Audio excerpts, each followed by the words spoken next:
You take what the enemy meant for evil. Feeling from the Lord that it was time, it was necessary to rally the church. You turn it for good.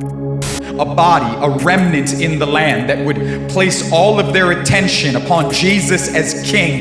Turn it for good.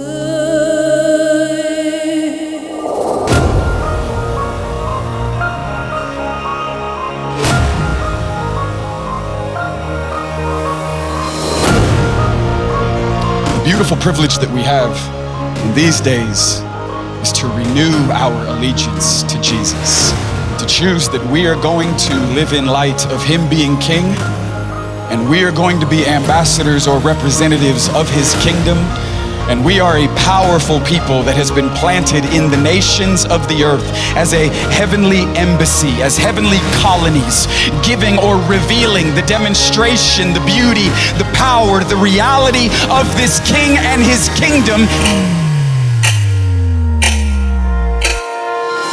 And maybe you're sitting here today and you feel like you've lost it.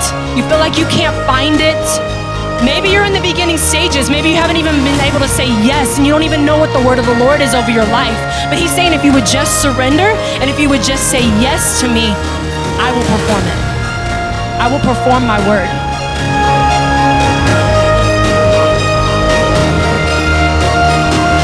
See, I gave Him my yes. I saw Him as King. I offered myself to Him. He's gonna take you up on that. And the way He takes you up on that is by handing you a cross. Because that's the only way for supernatural life and power to recreate you from the inside out. The Bible's clear, says the enemy blinds the minds of the unbelievers. The enemy will he'll kick up smoke in an area and then get people talking and focus, and he'll start doing smoke and mirrors and create a bunch of stuff that's smoke and mirrors and narratives and just get people tangled up into stuff that's not even on the newsreel of heaven. I've seen this for years in the prophetic. I'll get caught up in glory and tap into His newsreel, and he's not even focusing on it and not even worried about it. That's another thing. We gotta pray and we do. But listen to me, you wanna stay on the newsreel of heaven, because He's not shook, He's not moved, He's got a plan, He's moving on, and we've got to stay on that one.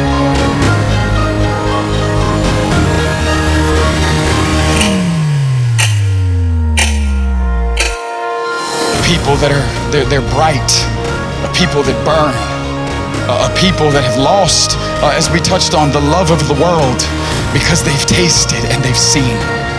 A people that have been so deeply baptized and immersed into the experience of the depths of Jesus as a real person, and their hearts have been satisfied in Him in a way that has freed them from the attachments and the bondages that would try to deceive them to labor for other things that will not last.